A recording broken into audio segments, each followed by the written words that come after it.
Good night, everyone. Great. I think it's good. What? I love. Good night, everyone. 1, 2, 3, 4. We're out. You just put this little.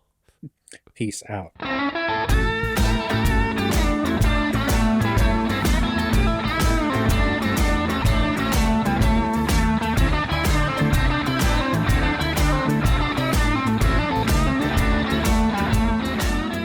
Welcome back to the third and final part of tonight's show. If you are just joining us, we've already finished parts 1 and 2, where we tried and discussed Bernheim Original Kentucky Straight Wheat Whiskey, and we covered the first half of Sons of Anarchy Season 1, Episode 11, titled Capybara. I want to quickly remind everyone, please like and subscribe. Be sure to leave us your questions and comments in the comment section below. And you can also email your questions to us at ask@bourbonbros, that's BROS.TV. And as always, if your question doesn't suck, we might even answer it on a future show. All right, Ken, let's get into the back half of this episode. I'm going to let you kick things off since I hogged the mic when we initially started and took point 1 from you. Kick us off on the back half. Sure. Yeah, I'm gonna, if you don't mind, I'm gonna grab a little bit of a refresh here on the Bernheim original. I think what jumps out to me is Gemma and her interaction with Wendy, and her observation. She's always observing interactions between, when it involves Jax. She's always trying to pull the strings behind his engagements with any of the women in his life. But she finally figures out a way to get rid of Tara, or maybe not so much get rid of Tara, but get the focus off Tara, right? Abel needs his mom. Jax needs his wife.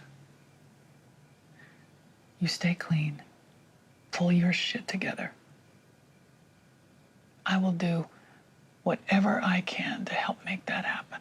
Yeah, she wants to basically use Wendy to drive a wedge between Jax and Tara. Correct. Now, Abel's coming home from the hospital.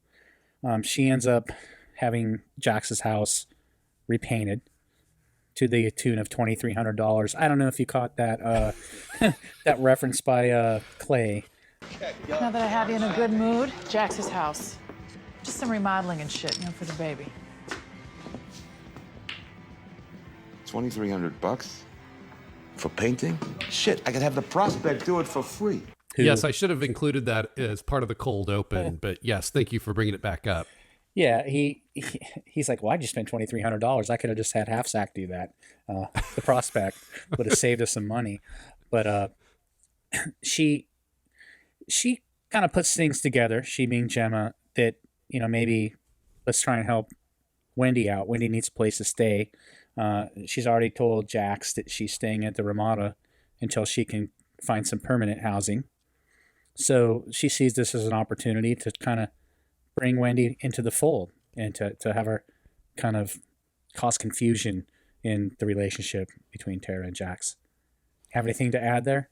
Yeah, just you're right. Like, Gemma is always scheming, right? And always trying to manipulate and pull strings to get what she wants or to create the situation that she wants. We know that she's not a fan of Tara, and thinks that Tara being in Jax's life is not a good thing. And so when Wendy shows up, she sees Wendy as nothing more than a tool for her to come between, to use her to come between Jax and Wendy. And you see it clearly. She tries to manipulate Wendy, she tries to manipulate Jax, and she tries to manipulate Tara. Yeah, all of them. And I don't see, out of the two of them, I really don't see, because she's not going to be happy with either one of them. She knows who Wendy is. She knows who Tara is. I don't know, if it was me picking, I would probably lean towards the one that's not a heroin addict. Yeah, perhaps. There's a start. The one that actually has a degree on the wall and a good paying job. Some commitment to something. So I don't know. This is just an angle. I think just a control angle. That's what I got out of it. Yeah, I think Gemma sees, number one, Tara as somebody that is educated. She's a strong woman. She's not intimidated by Gemma. Maybe more threatening. Yeah, and I think Gemma doesn't like that. Mm-hmm.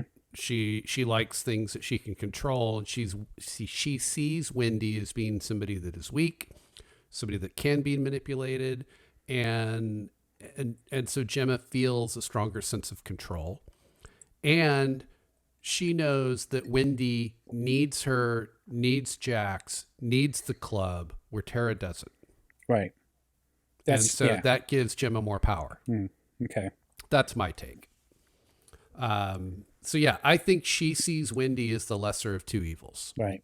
So more to come on that later, I'm sure. So let's take things back to our good friend, Agent June Stahl. You brought this up earlier. Let's dig into it a little bit. She goes after Donna. Yeah.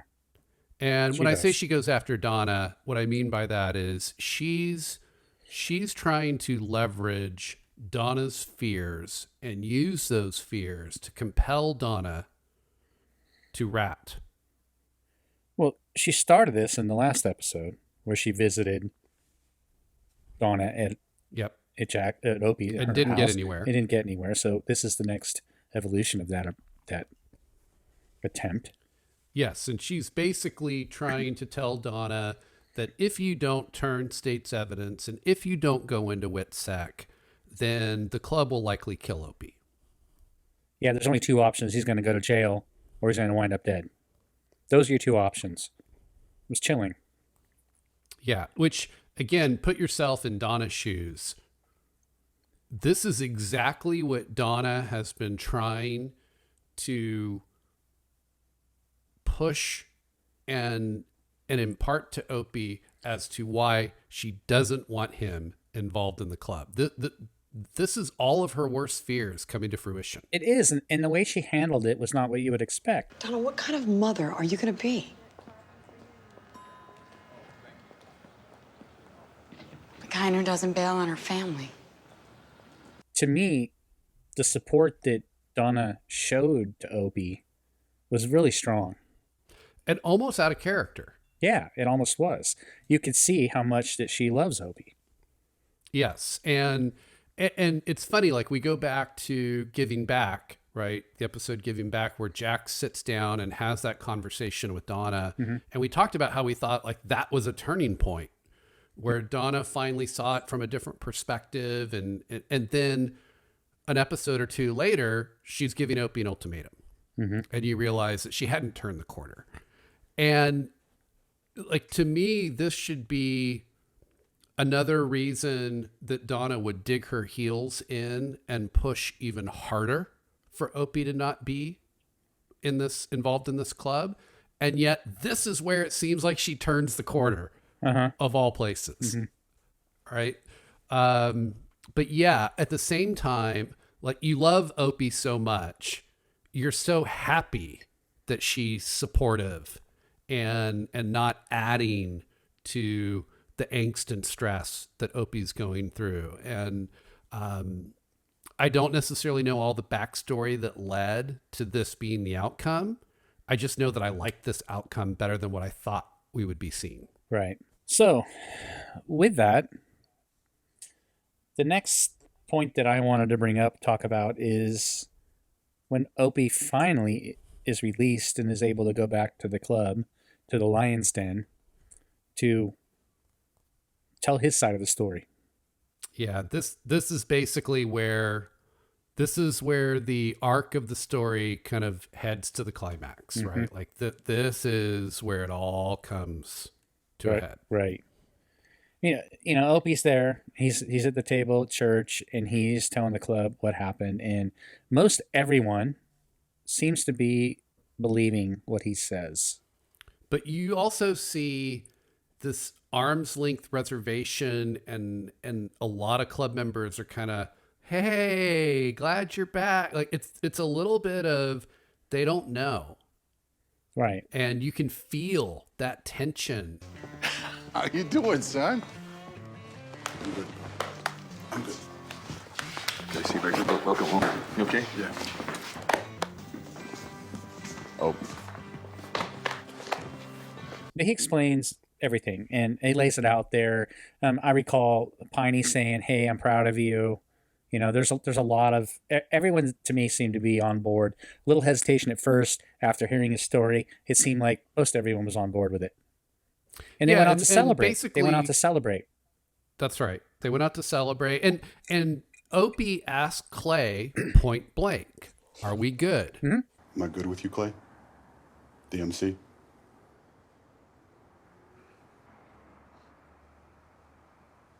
yeah. We're good. What was interesting about that scene is you obviously know that there's in the back of their minds there are people that are questioning what went down, but when Opie explains it, it's all very explainable, Yeah, and they know enough about Stahl to know this is not beneath Stahl to do this. Mhm. But if you don't mind, we'll just roll right into the next one. no, go ahead. Which is Tig is not in church during all of this because he's gone out in the parking lot to play exterminator. Define what that means, because I'm laughing because I get it. So he went out looking for bugs, and we're not talking about insects. We're talking about the listening device, right? So Clay and Tig, who, despite what Clay said, are absolutely not convinced that Opie hasn't ratted, are going with the approach of trust but verify. We're going to trust what Opie says, but we're going to verify. And so the first thing they want to do is go and see whether or not there are any bugs in Opie's vehicle, his cell phone, that would be used to try for Opie to try to obtain evidence that could be used against the club. See, I was a little distracted when I saw that first. And so when I saw Tig in the truck, he's pulling down, he's got his little meter and he's looking for the bug. He finds it, he pulls it out, and then he sees the phone that it's been bugged. I thought that was a good thing. Like I thought, oh, Tig has found that Opie's been bugged. I mean, Not so surely, much. surely Opie doesn't, they don't believe that Opie knows about these bugs. So I thought, Tig has found that Opie's been bugged. This is great. That's not how it went down. No, and if you think back to other movies or television shows where they have someone that actually does turn state's evidence, it is not uncommon where they will want to try to have that individual wear a wire and engage in a conversation where they will get the criminal party to admit to a crime. Okay. And they use that as, if you can get them to do it, to admit it, if you're willing to wear a wire and you can get them to do it, then we will give you witness protection. Okay. So I wasn't in the Or know. I wasn't in immunity. the know. Right? Or we'll give you immunity if you do this. So if Opie had ratted and now he's back at the clubhouse, right, and pretending like nothing has happened, if he had ratted, the only reason he is there Is to is record it all, acquire to get evidence. the evidence to, right. Yes. Okay. All right. So it's again Stahl brilliantly, although very, very kind of unethically, setting Opie up. Because all of this is done without Opie's knowledge. Yeah. Now, I didn't catch that. I'll have to go back and watch that scene, but what comes next? That's pretty powerful. What the plan ultimately could end Yeah. up So meaning. take us home, Ken, and go into the plan. I think this is the discussion after they're celebrating. I won't say celebrating, but after the church meeting where everyone ends up believing Opie. They're out enjoying a few drinks. Tig and Clay are not. They're having a discussion. Right. And this is Tig when... has updated Clay and what he found. Right. And this is where I'll say that Clay and Tig go full Star Chamber. I'll let you explain what that means. But I think Tig and Clay come to an agreement. Tig tells Clay, hey, I found surveillance. I found bugs. Anything? His truck was wired. His phone was wired. And that killed them both. Jesus Christ. OP has turned on us. This has got to happen, Clay. Right. And they reach an agreement that they have to do something with Opie. Yeah. And this is so hard because on the one hand, you look at the information they have and you can understand how they come to that conclusion and you can't blame them. No, but it's quick to judge. It's quick to interpret that data that they got. Yes. And as a fan, you love Opie so much and you know he's innocent. And so it's heartbreaking to know that the decision has been made. This is playing into Stahl's hand. This is what she ultimately wants to happen. She's trying to tear the club apart from inside. Yeah.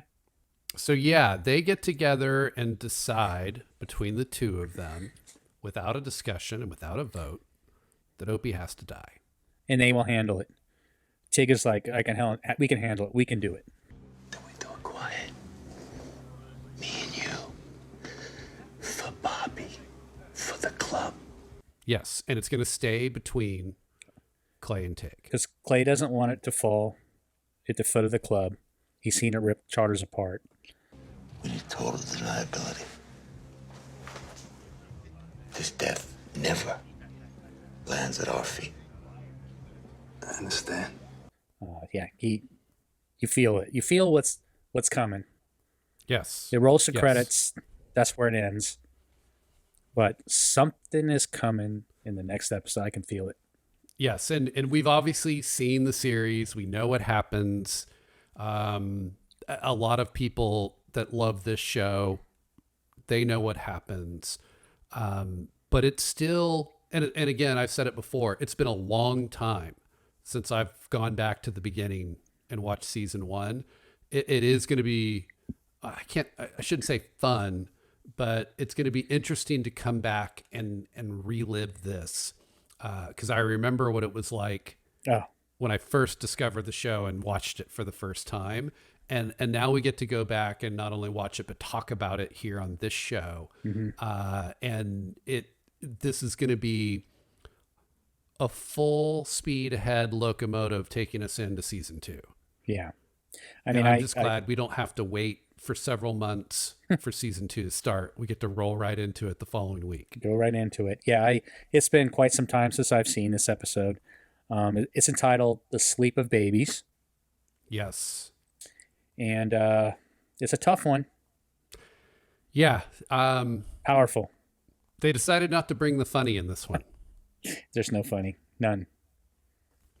So we'll get into The Sleep of Babies next week. And again, that's going to be episode 12. And then I believe the season finale is the following week with episode 13. I think you're right. So we're in the final 2. Mm-hmm. So knowing that this is going to be a tough one, Ken, it really does bring our second most important question of the night to be a very important one, which is, what are we going to drink next week for The Sleep of Babies? Well, I think we needed to find a bourbon that closely aligned with the power of The Sleep of Babies. Okay. So, as a follow-on to 1792, I thought we would kick it up a notch, perhaps, and go with their 792 Foolproof Bourbon. Oh. Foolproof. How do you feel about that? All right. So I like where you're going in terms of, I think we need a foolproof bourbon for The Sleep of Babies.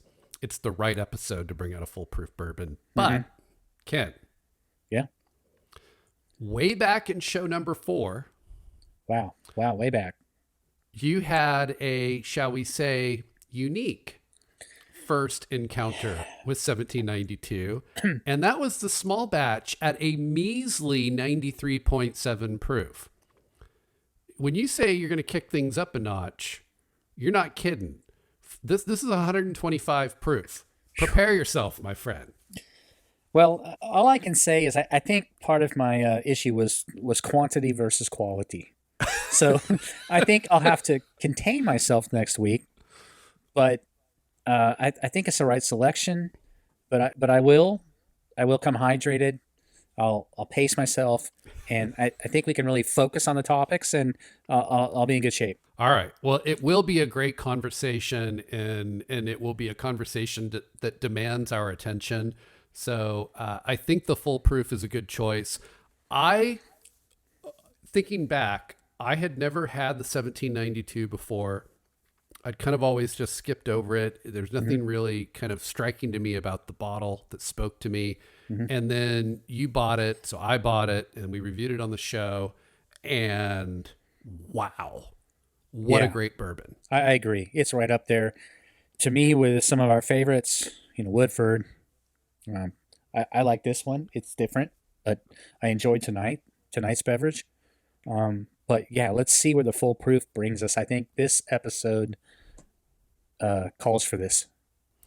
Yeah. So if you've not tried, for any of our 4 listeners, if you've not tried the 1792 yet, definitely add that to your list. It does not disappoint. I tend to like full proof bourbons because I like my bourbon on ice.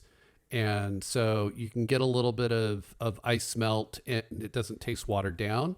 But I'm very curious to see how the 1792 full proof tastes. Yeah, me too. All right. Good choice, Ken. And that is going to do it for tonight's show. We hope you enjoyed the show tonight. We know that we had a great time with it. And do remember to like and subscribe if you're watching on YouTube. Do check out our channel for more shows. And if you're listening to the podcast, once again, 5-star ratings, glowing reviews, or just skip it all together. We want to stack the deck in our favor. And whether you're watching on YouTube or a podcast, we're going to go with the old pyramid scheme. If you can tell 5 people and they can tell 5 people, soon we'll have more than 4 fans. And so that's our request. If you're enjoying the show, please share and spread the word. Help us grow the audience. And maybe if we can grow this fan base a little bit, we'll be able to get someone to give us a free bottle of bourbon because, frankly, this is getting expensive. All right, let's get to 7. Let's get to 7 instead of 4. We'll set a goal. We're gonna grow it from 4 to 7. We're not 7 gonna sounds double lucky. it. We're not gonna double it. We're No. just gonna go to 7. All right, I like it. So thank you for joining us for tonight's show, and please do come back and join us here each and every week on the Liquid Courage Show. Good night, everyone.